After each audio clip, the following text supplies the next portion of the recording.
Here we go.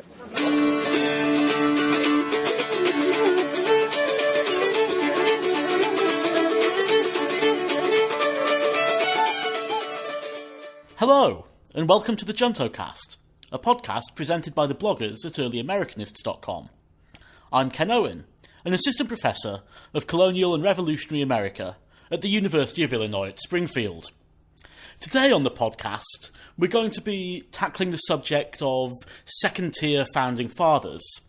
That is to say, founding fathers that maybe aren't on Mount Rushmore, aren't in the upper echelon of those who you would think of when you think of the American Revolution, but who nevertheless played an important role in the political struggle that led both to independence and to the ratification of the US Constitution. I'm joined on the podcast today by two other Junto bloggers. Firstly, we have a man who, like William Livingston, has languished in relative obscurity on account of his giant nose. I'm talking, of course, of Michael Hattem. Hello, Ken, you bastard. Michael is a PhD candidate and teaching fellow at Yale University. We're also joined by the forgotten founder of the JuntoCast, Roy Rogers. Howdy, Ken. Roy is a PhD candidate at the Cooney Graduate Center and a writing fellow at the New York City College of Technology. Today on the podcast, we're going to be talking about the notion of founders in early America. We're going to start off by looking at popular histories that have relied on the designation of founders or founding fathers as part of their marketing drive. And then we're going to investigate the question of what causes someone to be considered a member of the Pantheon of Greats or a first-tier founder, and what causes other figures very important within different parts of the revolution to languish in relative obscurity, to become second-tier founders, if you like. And after that, we're going to be looking at the very notion of founders itself, questioning the value of such a designation, and looking at the ways in which such a narrow focus on politicians affects and shapes collective memory of the American Revolution. To begin, I want to talk a little bit about why we chose the topic of founders for this month's podcast. As graduate students and early career faculty in the field of early American history, we've been very interested in the phenomenon of founders chic. That is to say, the spate of biographies that has been released on leading figures of the American Revolution, like Washington, like Franklin, like Jefferson. And these books can be found filling the shelves of the revolutionary section of basically any Barnes & Noble that you would care to go to in the country. But of course, there's been a backlash against this founders chic in academic circles, and at least one way in which some of that energy has directed itself has been to try and cast more light on the second tier, the lower echelon of founding fathers, those who were present at the Continental Congress, those who signed the Declaration of Independence, those that played an important role in the debates at the Constitutional Convention, but maybe don't have the national fame that some of the more illustrious characters do. They might have a local university or a plethora of local high schools named after them, but you're probably not going to be able to buy their bust when you go to the Independence Hall Visitors Centre. And so that's where at least some of our energy is going to be directed, is trying to figure out exactly who these characters are, why they are remembered to a certain extent, but aren't remembered enough that they've found their way into the really mainstream narrative of the revolution.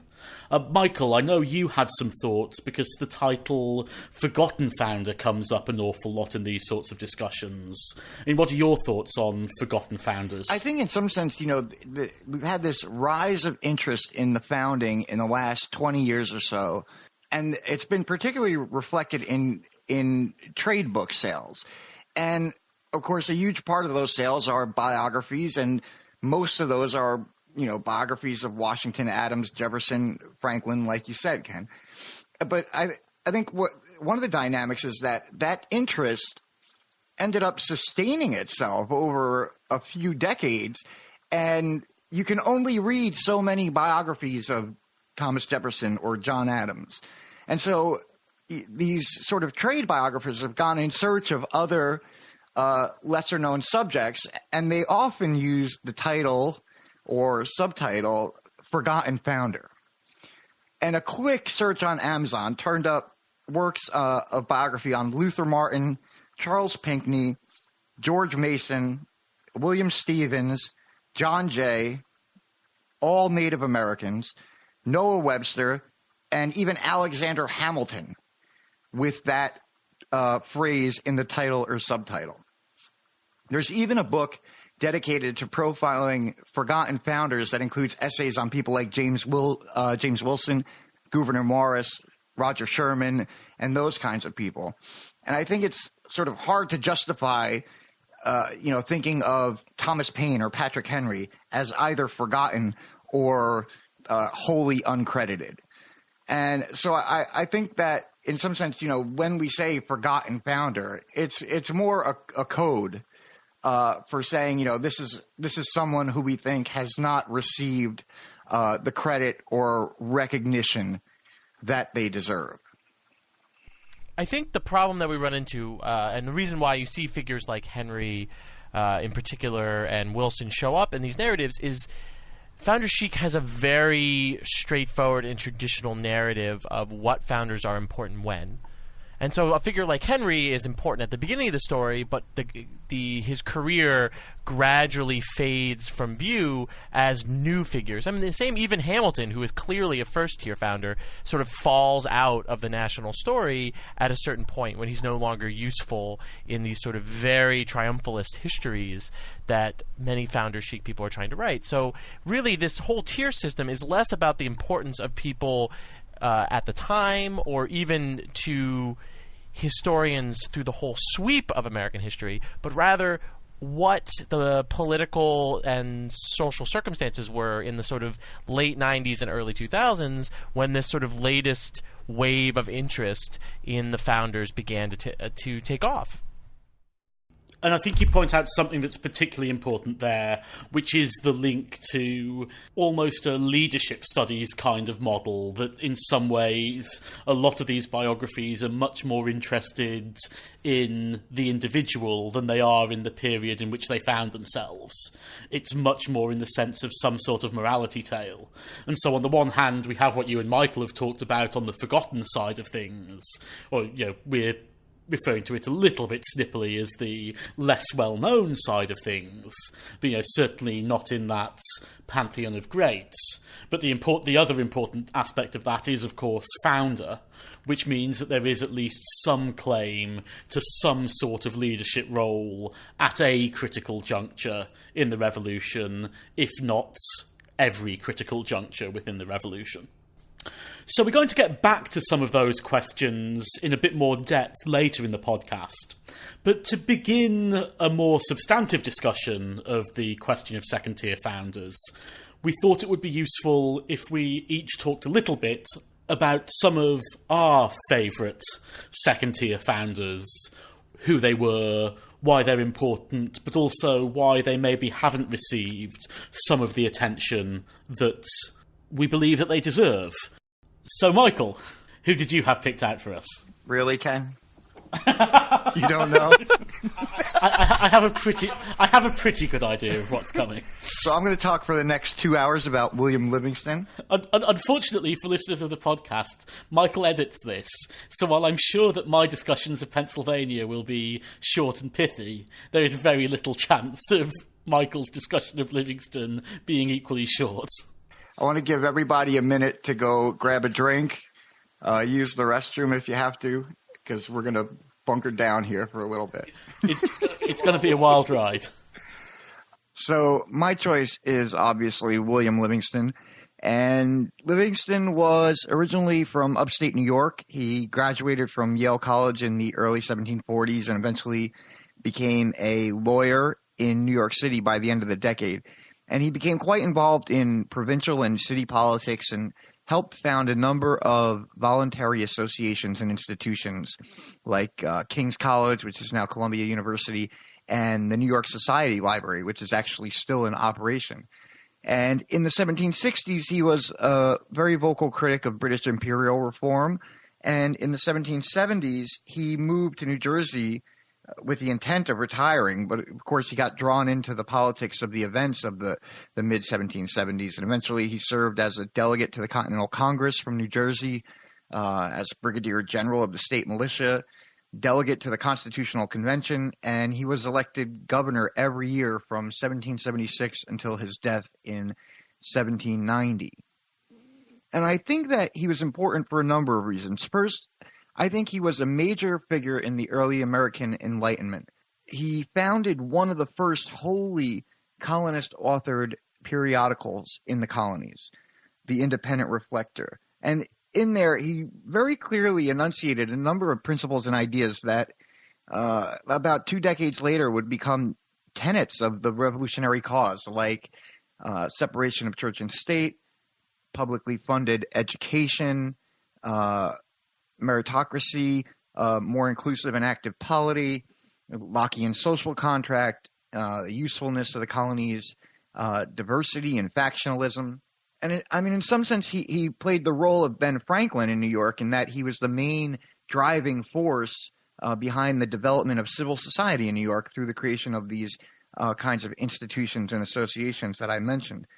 Like John Adams, he was an ambitious young lawyer before the Revolution, a member of the burgeoning professional class, which helped redefine the profession of law in the colonies. And as a writer, he had a very fiery and witty writing style, especially in his anti-clerical writings. And that style was quite memorable, in part only because that kind of literary voice was rare amongst colonists. And his periodical, the Independent Reflector, was read widely throughout the colonies, not only in New Jersey. Ben Franklin owned a complete run of the periodical that he had bound for his personal library. And we have accounts, one from James Madison, who recalled that when he attended the College of New Jersey, which is now Princeton, students did recitations of pieces from the Reflector. And this is in the early 1770s, so it's 20 years after this journal had stopped being published. And in fact, Madison used language in Federalist 10 that is strikingly similar to a piece Livingston wrote in the Reflector in 1753 about how the sheer diversity and multiplicity of denominations and ethnic groups in New York would be a check on any one of them gaining enough power to oppress the others. So Madison basically applied Livingston's understanding of diversity in 1750s New York to the political situation of the 1780s and 1790s. And in fact, it made such an impression on Madison that in 1775, after the Continental Congress had published a particularly cutting document, Madison, who was at home in Virginia at the time, speculated in a letter to a friend in Philadelphia that Livingston might be the author of that document. So I think his writing, both in the Reflector and the countless pieces that he wrote for newspapers throughout the 1750s, 60s, and 70s in New York and New Jersey, helped shape the public sphere and create a sort of permanent opposition press in those colonies that was quite instrumental during the imperial crisis and through the Revolution. I mean, I could also talk about how Livingston was basically the James Dean of 1750s New York City, but we'll leave that for another time. So, Livingston sounds like quite a colourful character, and one who clearly has a broad range of intellectual interests that would match a number of other figures that we talk about as important within the revolutionary period. So why is it that Livingston's name has been forgotten, whereas others that have written equally voluminously have been pored over in such great detail? So obviously, I've spent the last few days thinking about this after spending the last few years thinking about it, and I think there are a few reasons why Livingston is sort of less credited than maybe he deserves to be. One goes to Roy's point before. He dies in 1790, and so he's not around for the sort of second half of the story of the Revolution, right? And that is the 1790s and maybe the first decade and a half or so of the 19th century. So he's basically out of the story at the halfway point. Plus, the sort of prime of his sort of fiery political career came before the Revolution in New York City, which is its own sort of form of handicap form in terms of acknowledgement from historians. Another thing is that his writing, I mean, he wrote more than probably a lot of other sort of founders, and his writings were very influential in the 18th century. But he often wrote pseudonymously, right? He did a lot of writing for newspapers, and so a lot of his writing is hard to track down.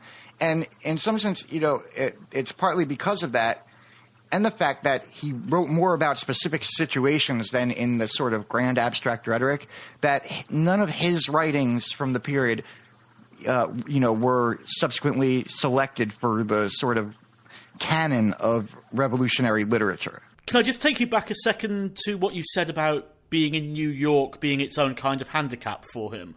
I mean, what is it about being a New York politician that you feel has constrained Livingston's reputation historically?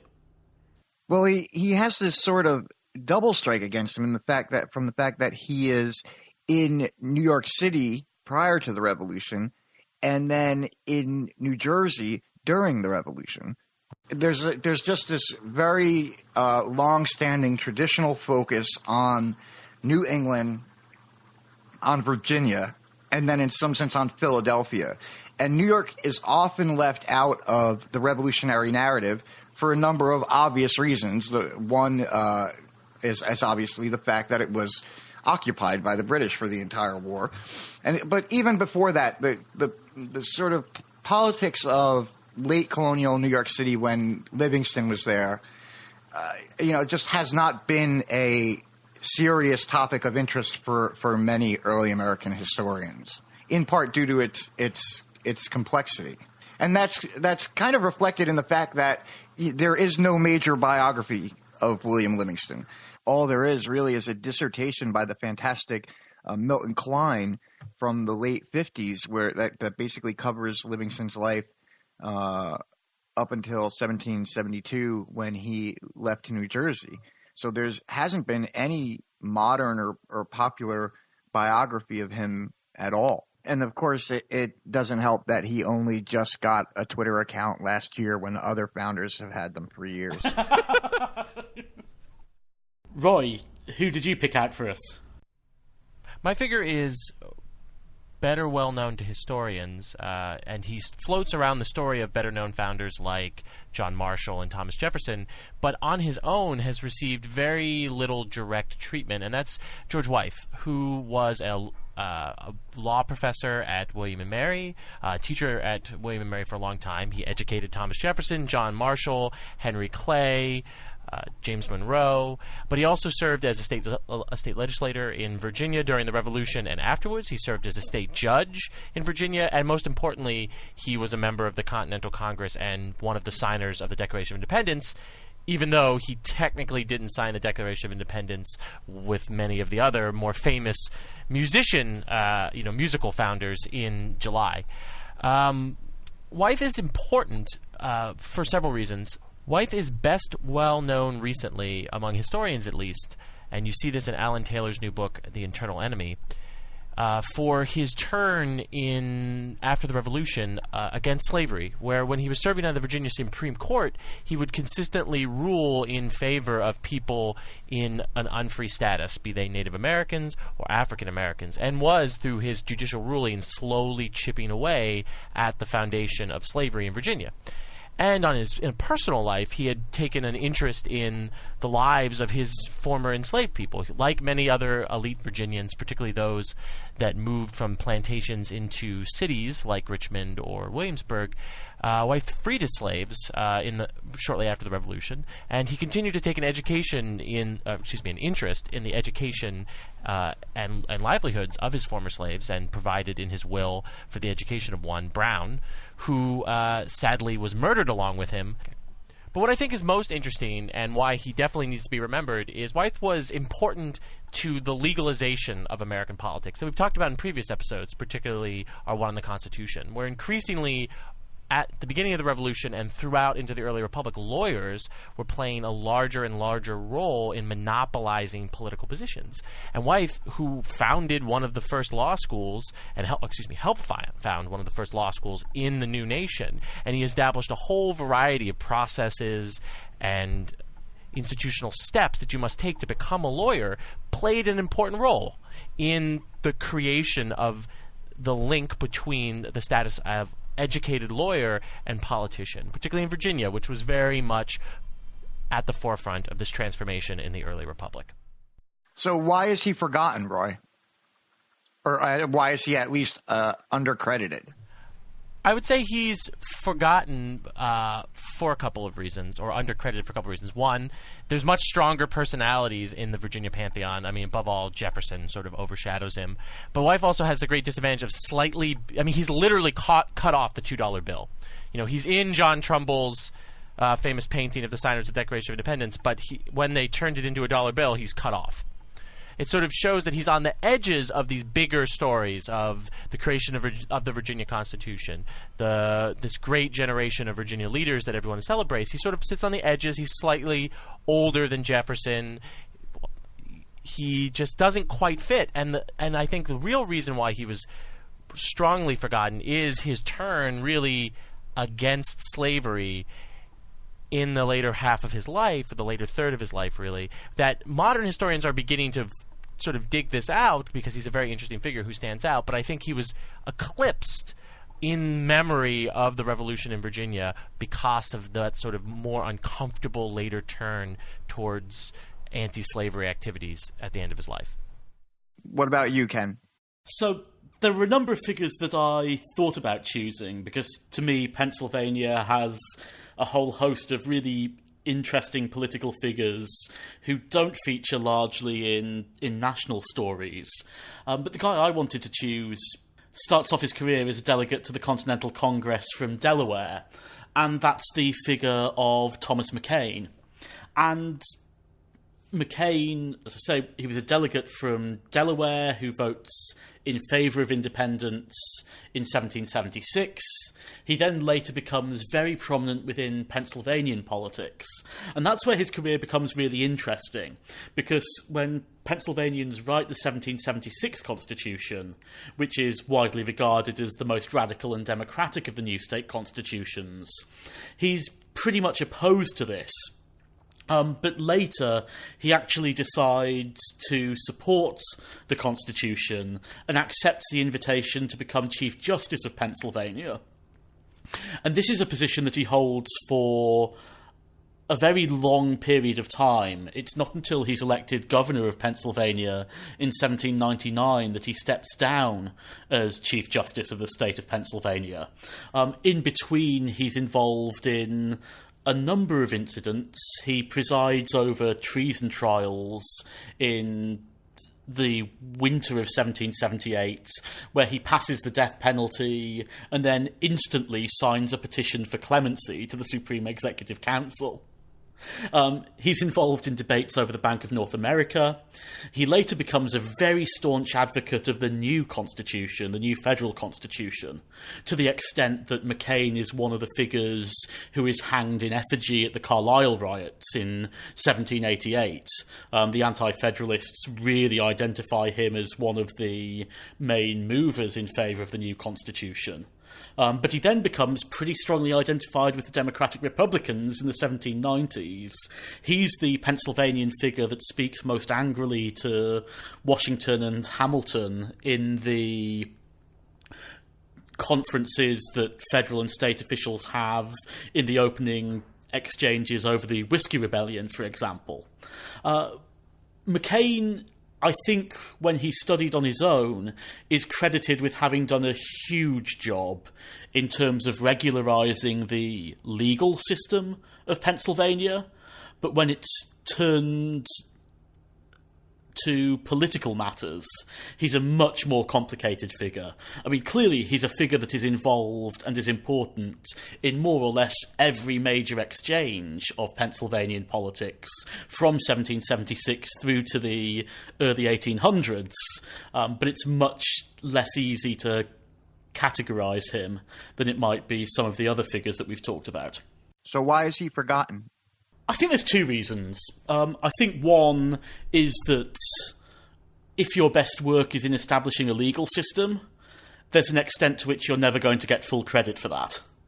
You know, it's very much institutional, structural work that is critically important in making sure that a system that's based on the rule of law and based on the fair enaction of a code of laws actually comes to fruition, but it's not the leadership role that really gets you the most credit.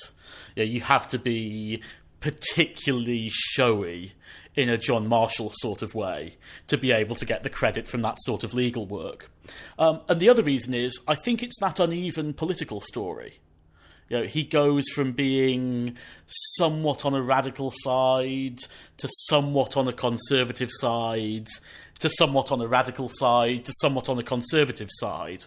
You know, it's very difficult to categorise him in an easy way, whereas most of the figures that we talk about in a higher echelon do seem to have some consistency with the overall national picture. And McCain seems to have a way of inviting controversy on himself. What's most interesting to me about McCain's story, Ken, is that it brings out themes that sort of unite a lot of these forgotten founders or second-tier founders, which is that they don't slot easily into that progressive story of the development of the American Republic, from the Stamp Act crisis to the Revolution to the Constitution, that you sort of see in, you know, the biggest example of founder Chic, of Joseph Ellis's work. And that's where some of these founders begin to fall off the wagon. You see Henry or Sam Adams or a variety of people who may be even remembered by Americans sort of in the abstract. You can say who Patrick Henry is. Oh, someone remembers that, you know, give me liberty, give me death, but they don't really fit him into that narrative very well. Is that your sense of it too, Ken? I agree with a huge amount of what you said there, Roy. I think, let's take Patrick Henry as an example. Yes, people know him for the give me liberty or give me death speech. I mean, that's something that used to come up in the US citizenship test. It was that well known as part of the revolutionary story. But I think if you told most Americans that Henry was staunchly against the Constitution, that he tried to organise to make sure that Madison didn't get into the House of Representatives, it's actually a real testament to the political skill of James Madison that he was able to win election at all, given the obstacles that Henry put in the way. I think that would surprise most people, because Henry is sort of removed from the national story the minute that his firebrand style of politics becomes more complicating to the narrative. And I think it's the same for a number of other figures. I mean, one of the figures I thought about talking about was John Dickinson. And again, Dickinson becomes a very complicated figure because he votes against independence and then goes and joins the militia. And I think a lot of these figures that we're talking about make life much more complicated than the figures that pick up in the first tier. I mean, there is a point I want to come back to on that later, but I think that one of the reasons a lot of the people that we're talking about fall into the second tier is because they don't fit into boxes quite as easily as we'd like them to. Yeah, I think complexity is a significant issue here, as you two have framed it. In some sense, it's as though if you weren't a staunch supporter of independence before 76 and a staunch supporter of ratification in 87 and 88, then you never had a chance of being a first-tier founder. You're basically disqualified.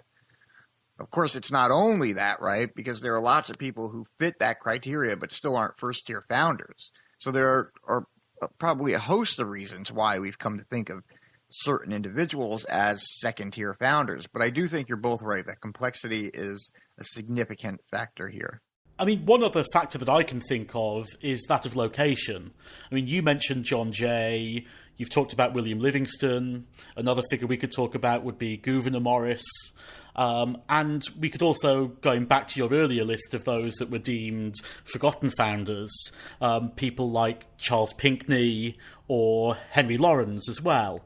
You know, the last two figures come from South Carolina. South Carolina is not a major motor of revolutionary change. Therefore, even though you need figures within those states to push them towards independence, it's not the motor of national change. New York occupies a similar thing, and I think another thing that unites a lot of the figures that we've talked about here is that they actually shift their allegiance not just in terms of politics, but also in terms of where they practice their politics. Dickinson and McCain jump about between Delaware and Pennsylvania. Gouverneur Morris moves to Pennsylvania from New York. Livingston moves from New York to New Jersey. And that lack of consistency in the politics of one particular state, I think also probably has some sort of impact. That where you find yourself, where you practice your politics, is as important as the politics that you're actually practicing. So, we've been talking here about a distinction between first-tier and second-tier founders. And we've just talked a bit there about how complexity and location are two things that might make it difficult for someone to make their way into the first tier. But if we're looking at complexity, I couldn't help but think about Thomas Jefferson, who, in everyone's mind, would be a first-tier founder, you know, literally carved in stone on Mount Rushmore. And yet, to me, he's an incredibly complex figure who, if we're looking at the sweeping narrative from 1760 to 1800s, has some very controversial moments, particularly with regard to some of his letters relating to the Constitution, which betray at least an anti-federalist sensibility, if not an anti-federalist outright position, and then later his agitation against Washington while Secretary of State. You know, both of these things really, in the typography that we've outlined, should probably count against him in terms of being in the upper echelon. So why does Jefferson get a pass on these issues? Well, I think he gets his pass, or he gets his ticket. He gets his ticket into the first tier for basically the reasons that someone like Livingston did not. First of all, Jefferson was the identifiable author of significant documents, right? Whether that's summary view, of course, the Declaration of Independence, and I mean even the notes on Virginia to some extent. That's something that Livingston didn't have. Also, Jefferson has the added bonus of having had a long-standing sort of national political presence, right? Livingston's political career was largely limited to the state level, where he was governor. Jefferson was also governor, but you know he moves beyond that into the sort of national political sphere as an ambassador to France, as the Secretary of State, and then of course as a president. If you're one of the first three presidents, that's your ticket to the first tier. But your point is well taken, Ken, that a lot of the things that we have sort of sketched out here, except maybe for location, though, maybe you can make that argument about Jefferson and France, should be problematic for Jefferson. But, you know, I think that the difference between him and some of these other people is just the extent of his presence in the national political sphere. And I want to push what Michael's saying one step further, that Jefferson did this consciously himself within his own lifetime, that he pushed himself into the front of being the founders for political and social purposes.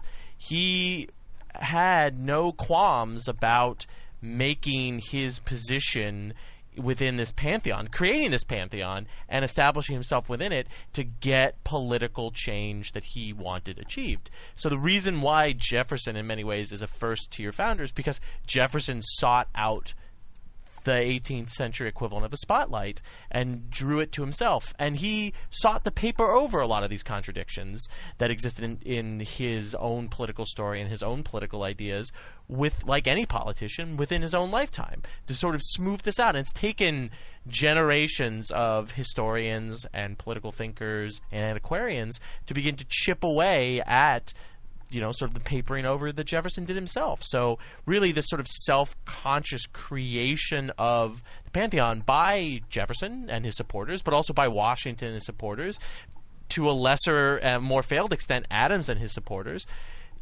There's a political campaign from the late 18th and early 19th century that's really at the heart of that tier. Maybe the only upper echelon founder who didn't really do this for direct political purposes would be Franklin, but Franklin had other purposes to sort of put himself at the center of this story, that does create parallels to what Jefferson and Washington did.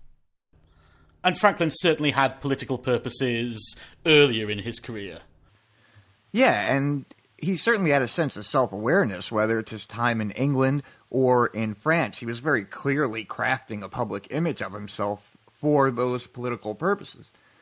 But Franklin and Jefferson, like a lot of the other founders, Adams especially, also had a sense that they were sort of performing on the stage of history, right? That they were acting for posterity, and that's an important factor as well. Yeah, so I think what we're getting to here is that there's at least two other factors, and possibly three other factors, that might feed into this typography of first-tier founders versus second-tier founders, one of which is national power. And the deliberate cultivation of some sort of spectre of national leadership that's very important in the way that you can write these figures into a national narrative in a way that a narrative that accounted for Livingston and Wythe and McCain would be considerably more complex and harder to pull out because there's so much more local stuff going on. And I think a second thing there would also be longevity. That, Michael, I know you've mentioned Livingston dies in 1790.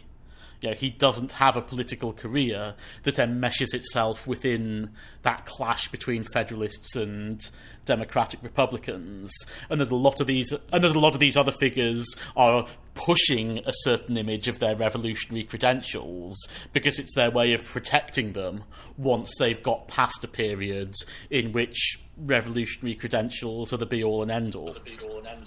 That's right. And in fact, it's interesting because that process, as Roy mentioned, was already underway in the period. I mentioned that Livingston's great-grandson, Theodore Sedgwick, had written a biography of Livingston, and while he was doing his research for that, he sent a letter to James Madison, basically asking him what he remembered about Livingston. And one of the main questions that he had was basically asking Madison, was he a proper Federalist?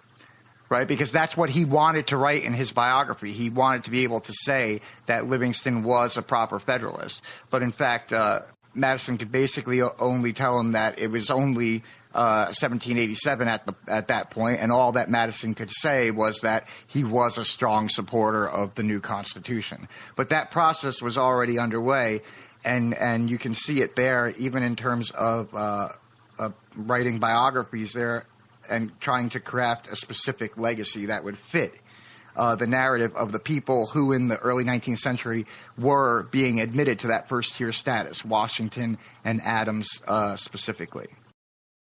Right. I think you see this most clearly in the figure of I think of the top-tier founders, the one who most straddles the line, which is Hamilton, right? Hamilton drifts in and out of, right now he's certainly in the top tier, but in the past he's sort of been semi-forgotten. And that's because Hamilton he had the wrong enemies for historical memory. He angered the Jefferson faction, he angered the Adams faction, he didn't have the longevity that people like Madison had that allowed, Madison to continue to shape that narrative up to the moment in which he died. And, Madison gave us his notes on the Constitution, which is another thing that helped control a very negative image of Hamilton. And it's just the politics of the last decade of the 18th century and the first couple of decades of the 19th really, I think, are at the core of this question in the 21st century. But it's really interesting that you mentioned Madison, because you could say some very similar things for Madison. You know, that he's somewhat on the fringes of that first tier as well, in no small part because of the controversies of his own presidency. That Gordon Wood wrote the article saying, is there a James Madison problem?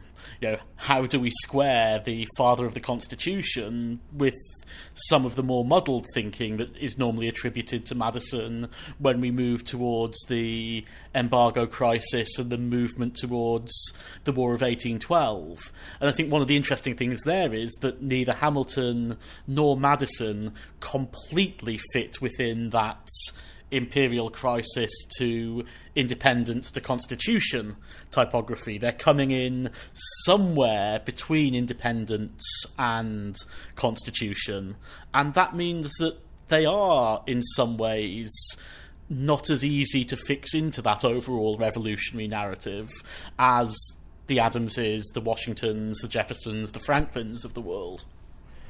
What's doubly interesting about Madison as a figure in these questions is, as sort of Thomas Jefferson's, to use a controversial term, political fixer for so long of his life, and the fact that Madison, as the last surviving, one of the last surviving members of his generation, was so important to preserving that memory. Even though himself was in a complicated position in the Pantheon, he served such an important role in creating that Pantheon in and of itself. He spent a lot of his political career doing Thomas Jefferson's dirty work in the Virginia State Legislature and in Congress and in the Secretary of State's office, and he continued to do Jefferson's work outside of political office. And it's just very interesting that by helping clean up Jefferson's image, he helped obscure his own.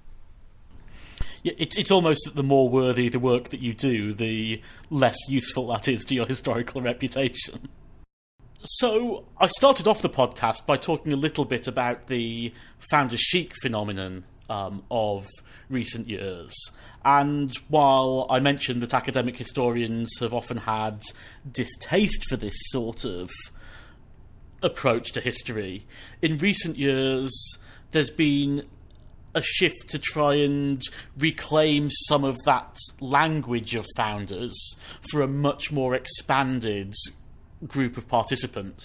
I'm thinking here particularly of the volume that was edited by Young and Raphael and Nash called Revolutionary Founders that came out in 2011 and took the notion of individual action very seriously, but the list of figures that featured within the pages was not at all like the list that you would typically see in a book that claimed to be about the Founding Fathers.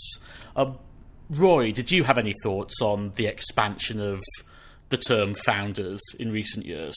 Right. There's also been a push both among academics and in the popular histories, most famously with Cokie Roberts' book Founding Mothers, to begin to include women in the story of the founding generation, starting with prominent women, usually wives or in some way related to top-tier founders such as, Abigail Adams being a big example, or Dolly Madison, or to a lesser extent Martha Washington, but really beginning to explore the lives of these women and bringing their stories as much into the development of the new republic as their husbands and sons and brothers. And you see this in the work that we've discussed in previous episodes around the Republican court and other things like that seek to bring women's participation in the political narrative that shaped in this founders debate directly into the forefront.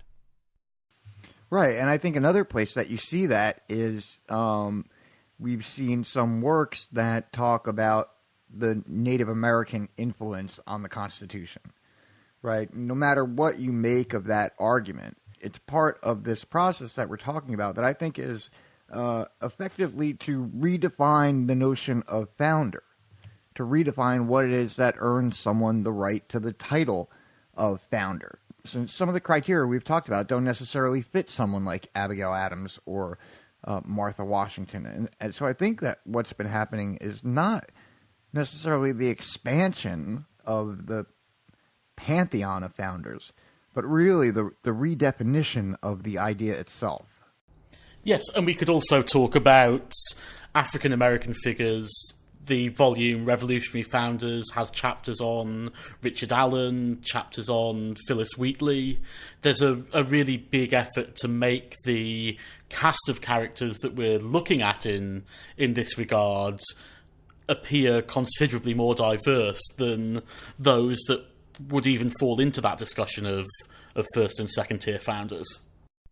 And in general, I think this is a really great for our academic, intellectual, and political culture, because I generally dislike the idea of setting aside this group of men, or even this group of men and women, as the founders of the nation. But instead of using these prominent figures as lenses to view the broader development of the new nation, the more and more figures of a variety of different backgrounds that we could bring in and say, yes, these were prominent people in this time, and in many ways they were important in founding certain aspects of our culture and certain aspects of our politics. We need to expand the tapestry to include, yes, figures like Washington and Jefferson and Adams and both John and Abigail, but also Richard Allen, Absalom Jones, Phyllis Wheatley, big Native American figures at that time. We need to because all of these people were operating in the same context and part of the same republic, and we only really see them by bringing their life stories into conversation with one another,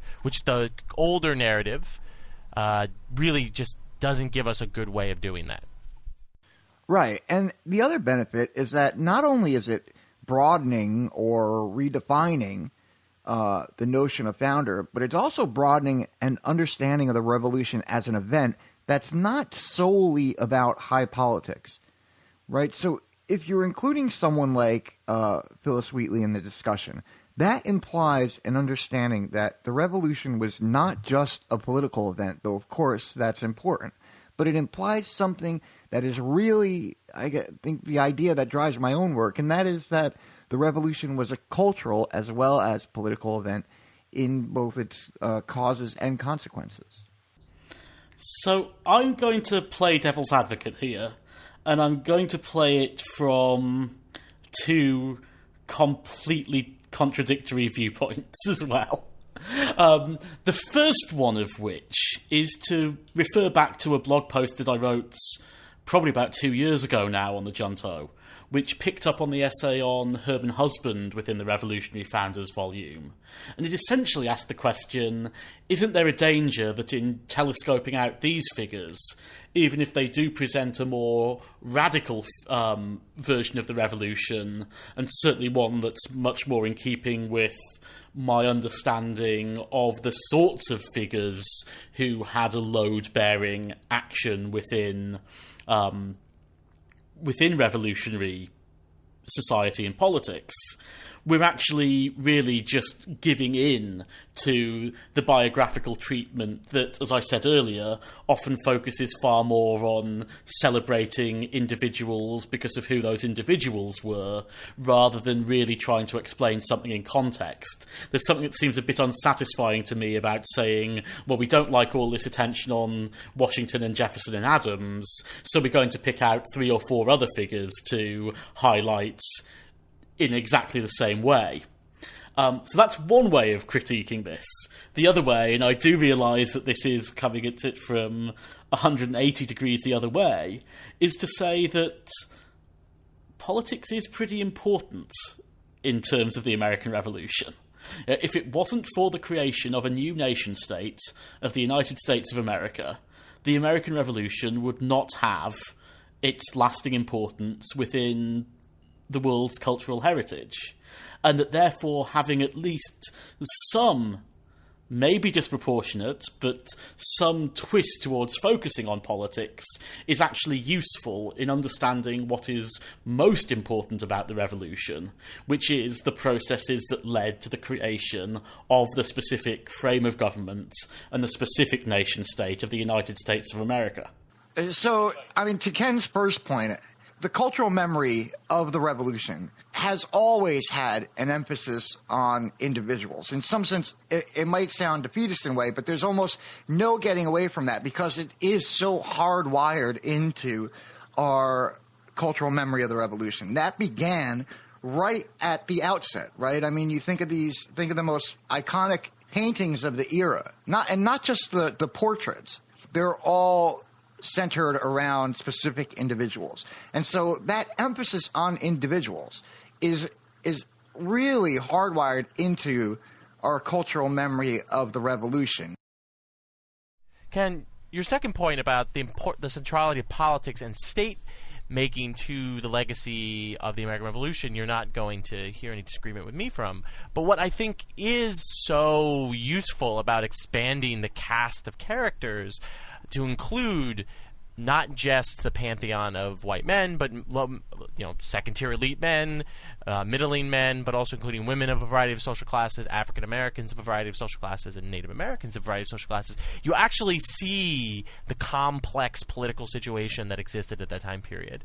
There's a flatness and an inevitability to the traditional pantheonic political story that you see again in Joseph Ellis's Founding Brothers and other similar works and a lot of these biographies, where there's this sort of very easy straight line that in some ways belittles the achievements of the American Revolution and fails to explain some of the long-term problems that grew out of the American Revolution, particularly centering around slavery and gender relations and relations with Native Americans, that you really can only see if you coherently and come up with an explanatory scheme for if you broaden the cast of characters to include a different set of voices. So while thinking of other founders or beyond the founders or whatever term you want to use for this broadening of the cast of characters that have happened over the last 25 years or so, I don't think it's necessarily losing politics, but rather redefining it in a way that doesn't, you're right, 100% cohere with the traditional political narrative,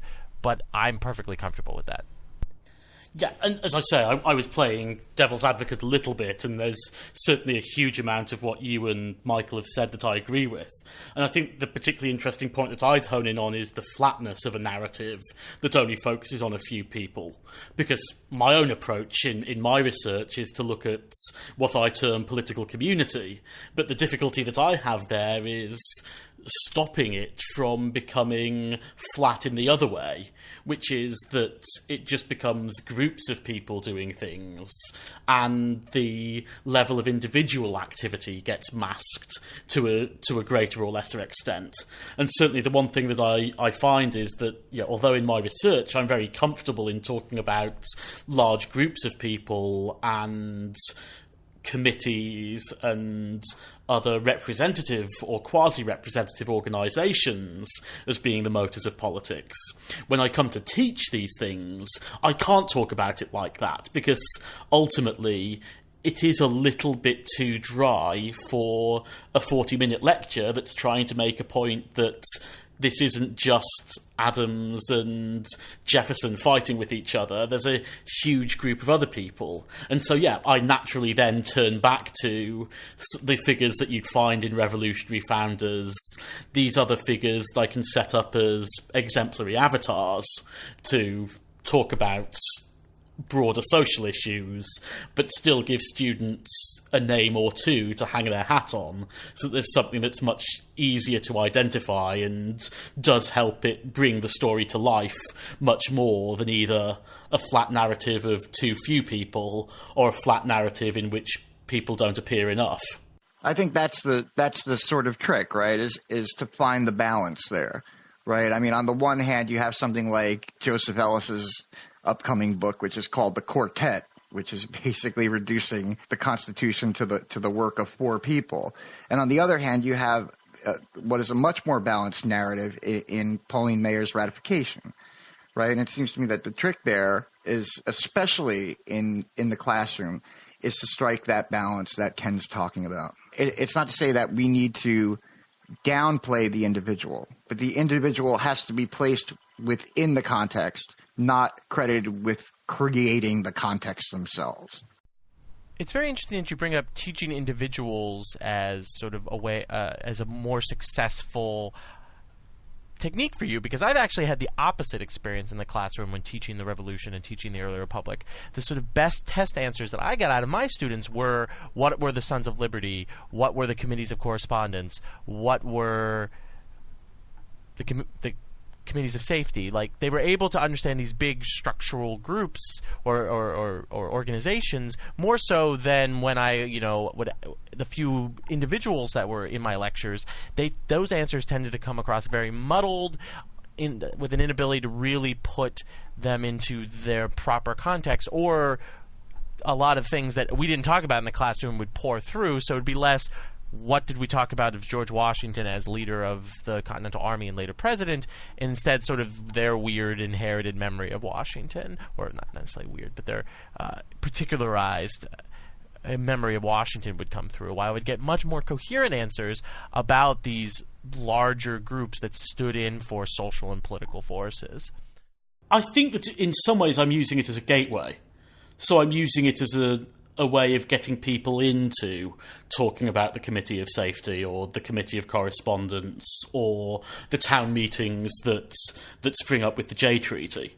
So, if I'm talking about the Jay Treaty, I might pick out the individual that led the proceedings at one of the meetings and then give them some of the resolutions, or maybe a toast list that was given by Federalists and Democratic Republicans in 1795 to exemplify what the culture was like.